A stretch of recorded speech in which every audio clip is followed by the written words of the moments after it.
वृंदावन धाम की, सद्गुरुदेव भगवान की।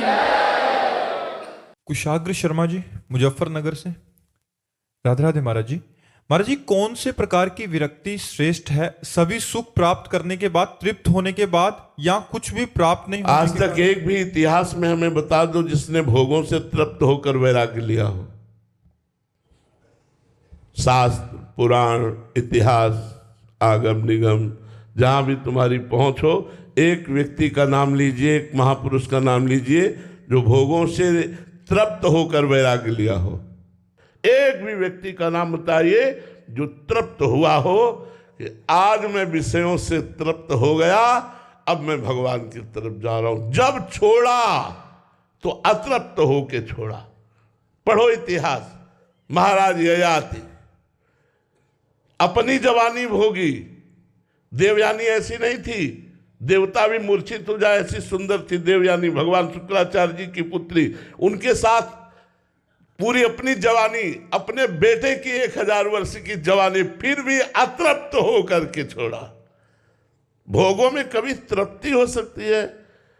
भोगों में जब है ही नहीं सार, तो तृप्ति किसे हो सकती है? यहां कितने जितने बैठे, किसी को तृप्ति हुई? ईमानदारी से वृंदावन की भूमि में बैठे हो, फिर वही लालसा है भोगने की, फिर नवीन भोग भोगने की लालसा है। एक भोग है, अनंत विषय है। जैसे भगवान अनंत है, ऐसे माया भी अचिंत्य अनंत शक्ति संपन्न है। चाह मिटा दिया। अरे गजब का महापुरुष। तभी तो हम बोले चाह मिटा दिया, तृप्त होकर भोगों से। ये कौन सा सिद्धांत है कि भोगों से तृप्त होकर?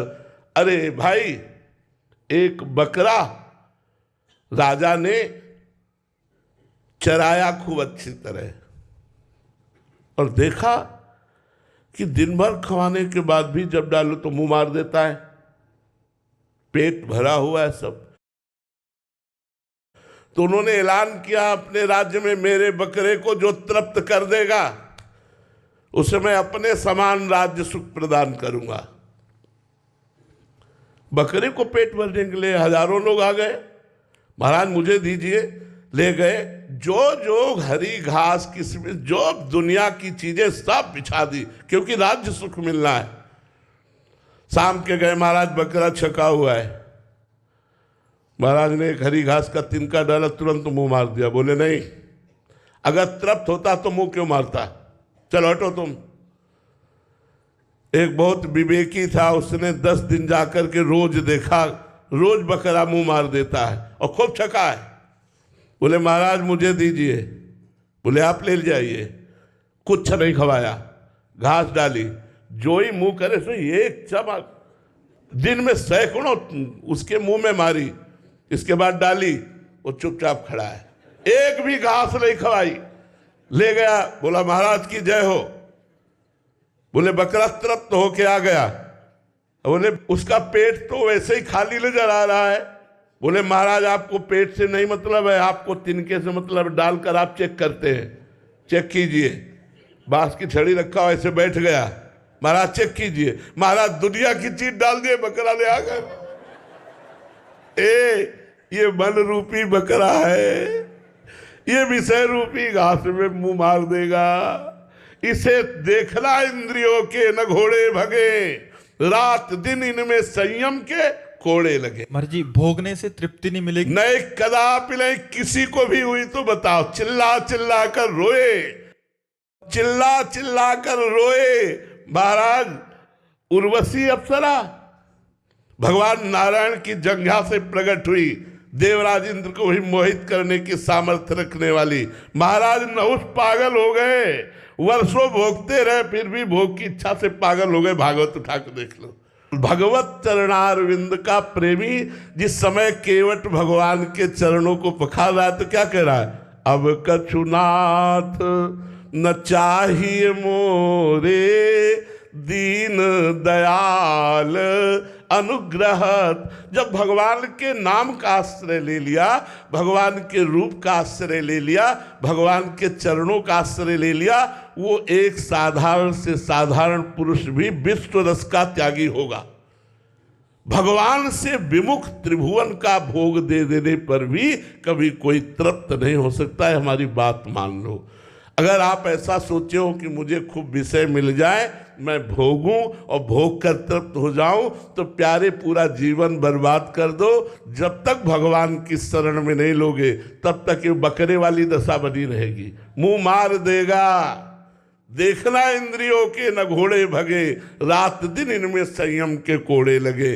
जब तक संयम नियम से चलकर भगवान का भजन नहीं किया जाता, तब तक इंद्रियों की विलासिता ये बातें बनाने से नहीं, हम लोगों की छाती जानती है क्या है। शायद आप लोग ना जानते हो ये क्या है। जब भूख लगी तो भोजन पा लिया, तो भूख क्या है क्या जानते हो तुम? प्यास लगी पानी पी लिया, क्या जानते हो प्यास किसे कहते हैं? काम वेदना चढ़ी भोग लिया, क्या जानते हो काम वेदना किसे कहते हैं? ये वो जानता है जो इसके विरुद्ध चल करके फिर भगवान के मार्ग में चलता है। भोगों से कभी तृप्ति नहीं, थोड़ी देर के लिए हो सकती है, थोड़ी देर के लिए हमारी भूख मिट गई, लेकिन क्या सदा सदा के लिए भूख मिट गई? सदा सदा के लिए प्यास मिट गई? सदा सदा के लिए केवट की मिट रही, सदा सदा के लिए इन संतों की मिट रही जो भगवान के चरणों का आश्रय लिए, सदा सदा के लिए उन गृहस्थों की मिट रही जो नाम जप कर रहे, अपने कर्तव्य का पालन कर रहे, धर्म से चल रहे, उनका हृदय सदा सदा के लिए वैरागी बनता चला जा रहा है। नहीं चाहिए मुझे भगवान किसी और कुछ नहीं चाहिए, नहीं तो कभी तृप्ति नहीं होती। जो भी वैरागी होते हैं भर्तरी शतक जरूर पढ़ते हैं। भर्तरी जी के शतक वैराग्य के बहुत जोर के हैं। कैसे वैराग्य हुआ जानते हो? तृप्त हो के नहीं, अतृप्त हो करके। महाराज भर्तरी जी ने, चक्रवर्ती सम्राट थे, मन को खोजा, मन की बात कि ये क्या चाहता है। जब नव युवराज पद से राजा बनाए गए तब उन्होंने विचार किया कि मेरा मन चाहता क्या है। तो लगा सुंदर स्त्री का भोग, और सब भोग फीके, सबसे ज्यादा काम रस।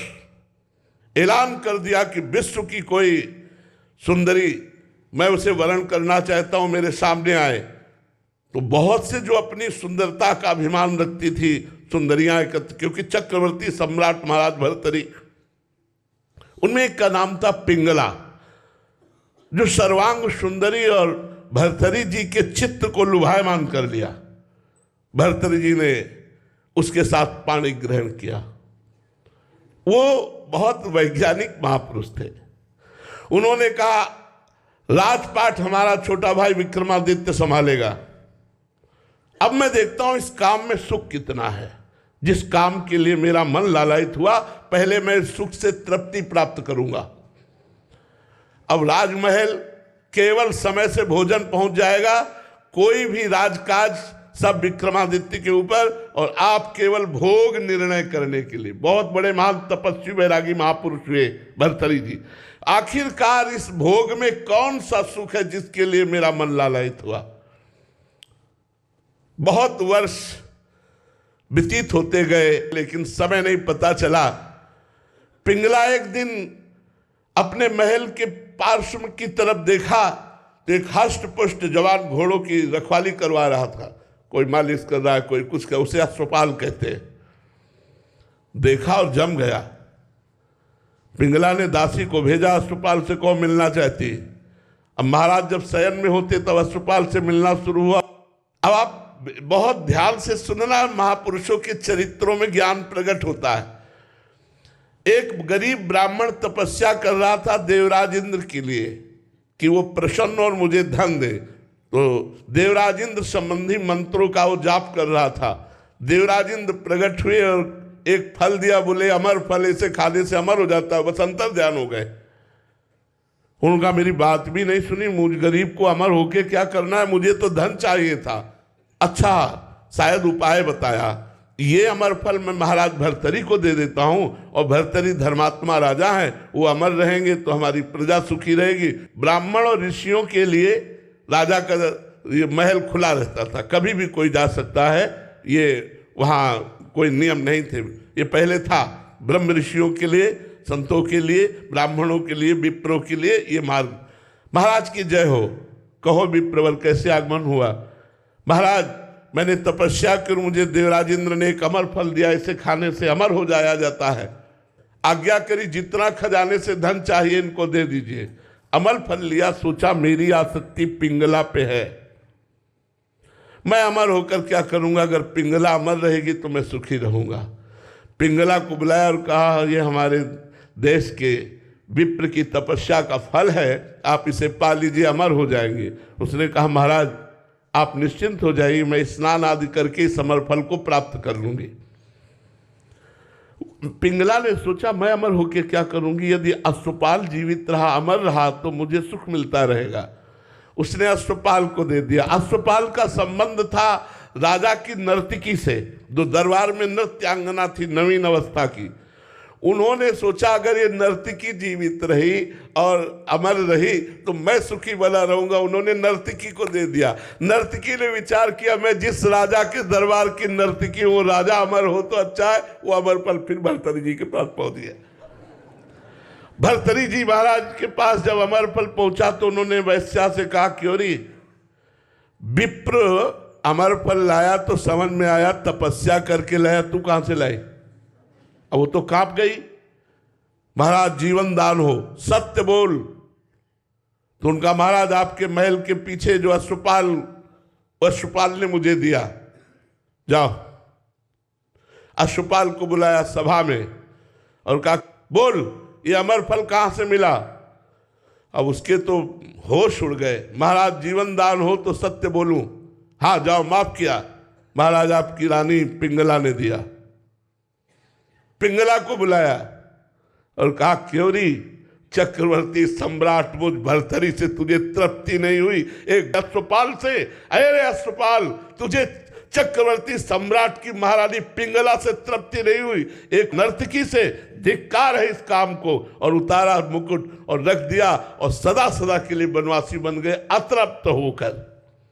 ये भोग कभी तृप्ति प्रदान कर ही नहीं सकते, क्योंकि इनमें कुछ सार है ही नहीं। कुछ सार हो तो सार तो भगवान में है, भगवान के नाम में है, भगवान के रूप में है। देखो केवट कैसे चरण जे भी स्पर्श किया, कह रहा अब कछुनाथ न चाहिए मोरे। तो हे भाई, जिनका भी प्रश्न उनसे प्रार्थना करते हैं कि विषयों को भगवान को अर्पित करके धर्म में विषयों का भोग करते हुए, भगवान नाम जप करते हुए भगवत प्राप्ति के मार्ग में चलो। आज तक कभी ऐसा नहीं हुआ कि बहुत से विषयों का सेवन कर ले और वो व्यभिचारी पुरुष तृप्त हो जाए, ऐसा कभी नहीं हो सकता।